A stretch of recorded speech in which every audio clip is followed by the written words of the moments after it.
We are joined now by the one and only Michael Severe from the Jet Foundation. Michael, what's going on, bud? Well, I appreciate you guys playing that cut there. That's the all guy, you know that. The guy who made that call, who's now the play-by-play guy for them, his wife told me a long time ago to not chew gum as violent as I chew gum because bless her heart. Bless her heart. She gave me that tip a long time ago at a club in New Orleans. Yeah. So how come you didn't listen? I don't know. Because you know me. I mean, come on. Good point. Why don't I listen? I don't know. That's a hell of a question. I think you could ask a lot of people that question. They'd be like, I don't know why he doesn't listen. I listen now more than I've ever listened before, but I still chew gum like a horse, like she said I should. Hey, of the I didn't have that down on my bingo card of things that could happen. Yeah. Was it the getting the punt blocked, the missing the easy field goal, I don't know, the 4 of 12 on third down conversion, the no points in the second half? If you look back and you're like, man, and they still kicked their tail, what was your write that down moment? It didn't matter. And you usually rack up L's moment. Yeah, I just remember sitting there in the third quarter thinking exactly what you're saying. All this stuff is going wrong, and Matt Rhule is going to be able to celebrate a victory and then have a whole week. You know how you coaches love Coach it up, rip it up, and so that's great. But I'll tell you something. I have never, and I had a gambler tell me this a long time ago who was a big live bettor. He says 90% of the time he could watch a game in the first quarter and know exactly what the rest of the game is going to be like. This is the first game I ever remember watching, especially in that stadium, where the first 3 plays I knew it was over. I mean, literally. I mean, you had a knockdown pass, a drop pass, and on third down, I had my binoculars on James Williams because that left tackle, I'm like, that kid's a freshman. He's never been in this kind of environment ever. There's no way he stays with him. And James ran right by him, and Ty went right up the middle, and I was like, yeah, we knew they couldn't block him.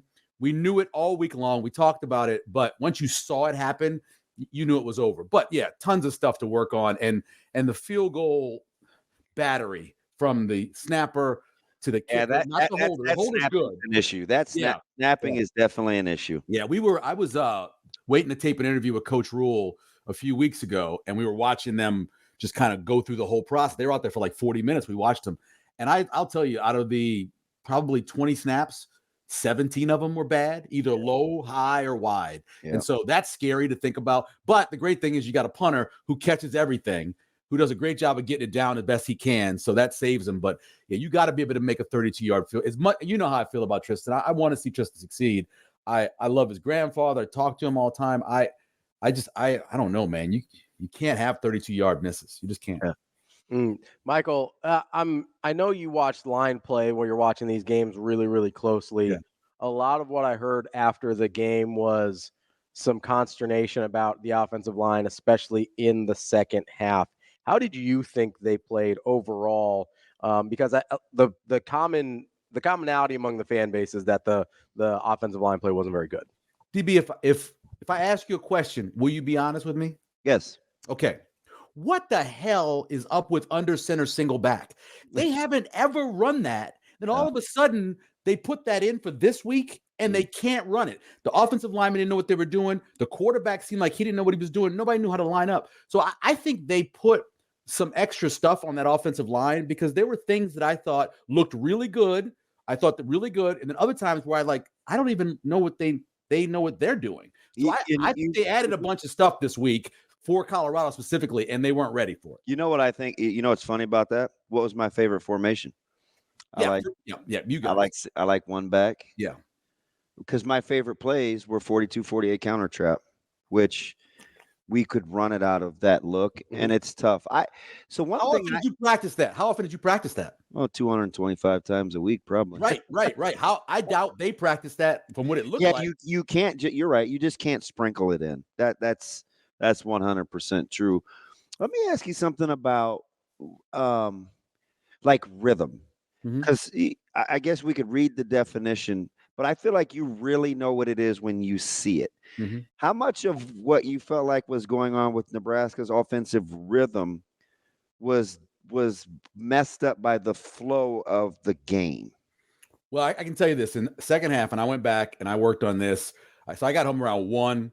I rewatched the first half. I got into the third quarter. I was just exhausted. I turned it off, but I got up at 5 a.m. before doing a little thing I do in the morning and on Sunday, and 135 yards is where I got to with lost yardage on penalties.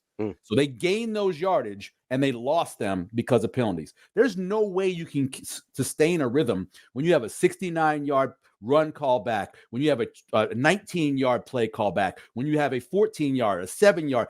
They kept having them call back over and over again. So I understand. At the same time, I'm also in the mind of Matt Rhule a little bit, saying, look, man, let's just get through this. Let's just take this win, get through this, move on, beat Northern Iowa, get in the Big Ten play. So I understand that too.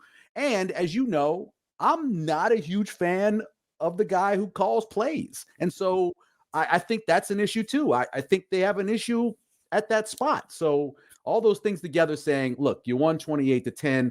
Rhythm was defined by the officials who called way too many penalties when they shouldn't have. And Nebraska probably should have had 42 points without the officials getting involved. Yeah, and Michael, you bring up the 135 yards and the 42 points. If this ends up 42-10, Nebraska's got 470 yards of offense instead of 335. None of us are having this conversation. Oh, I didn't even throw that in. Winning a game by 3 scores and you had less than 400 yards offense and you had a punt blocked. Yeah. And like there was a lot of anomalies. Yeah.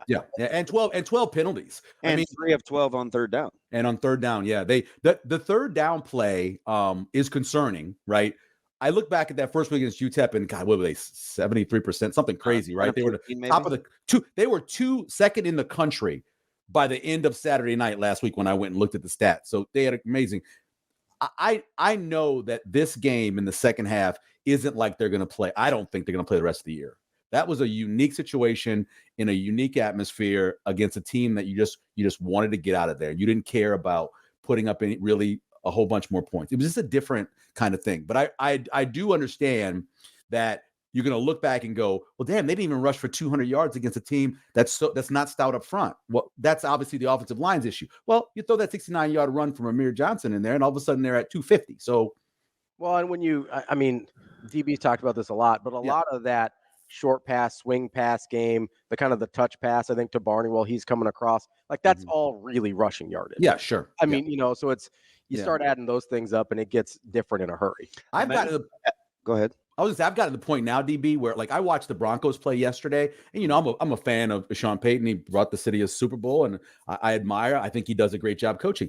If I saw one more 4-yard pass or one more 3rd and 7 throwing it 3 yards, the game of football in general is becoming a game at times that I hate to watch because we used to throw to the sticks. We used to do things that were physical. Now we're trying to spread 52.5 yards or whatever the length of the side of the horizontal part of the field is. That drives me nuts. I'm like, throw the ball down the field. Make the defensive back make a play. You're going to get an interference. You're going to get a catch. Really, do you get an interception in that situation? Throw the ball down the field. I feel the same way about Nebraska. But watching the NFL yesterday, I saw too often where it's all swing passes and all that stuff, and it drives me nuts. You don't get those crossing routes with Barney and Lloyd without that philosophy in it, though. Do you know what I mean? But I do feel like where were the crossing routes, though, DB? How many do they actually have? Well, that's what you were basically seeing Barney on those little shallow drags. Yeah. I just wish, and he'll learn. Like once you get there and you get to about the middle of the field, as opposed to getting to the opposite hash with the run, just get back vertical. Then those guys will have an easier time blocking for you too, because it's not as left to right. It's a lot more north to south. What do you think happens first? Do you think Nebraska learns to manage the emotions of having successful days, like, hey, learning how to win? Or do you think they'll stub their toe from not understanding the process? No, I think just listening to the way Matt Rhule preaches it so much, and then listening to the assistant coaches. Dvorak is one of my favorite coaches on his staff. He's a stud. I just like him, and he keeps everything grounded, right? I think he does a great job. I think all of them fall in line. They're it's a lot like the military for them, from what I notice. You got one voice at the top, who's saying all these things, and everybody just reiterating what he's saying, right? And I feel that. And so I think they'll be fine. I don't think they'll be like Bo Pelini was the ultimate high, and then, oh my God, we have a bad practice during a week, and then all of a sudden you have a bad game. It's just hard to be super that. sensitive and hyper paranoid. Like he had that weird concoction. Yeah. And everybody was against them and all that stuff. And so it's tough, but I don't think so. Like I knew Notre Dame, and I talked to Ravi during the game. I knew Notre Dame would come out, obviously, without what we thought. And I thought that Northern Illinois could cover the 22.5 or whatever else. But right away, Northern Illinois came out and ran the ball right at them. And I went, oh my God, they're not ready. Yeah. I don't think we'll ever, I hope not. I don't think we'll ever watch a Nebraska game and say they're not ready. They're not prepared for this. I don't, he doesn't let one thing go. You know, every little thing you bring up to him, he's always in there turning over rocks and just pulling stuff out. So I can't imagine him letting that happen. That's our guy, Michael Severe, Executive Director of the Jenna Ward Foundation. Michael, we appreciate it as always. That's a great setup you got there too, bud. I know. Like that? All of our other guests to figure out your camera and mic situation. This is my guy up here. Look, you love that. I love that, right? Remember when he was running for the Heisman? Yeah. Give it to Ed Oliver, baby. Hey, Shane, give that guy the big segment next time. That's our guy, Michael. See you, buddy. Later. See you later. Bye.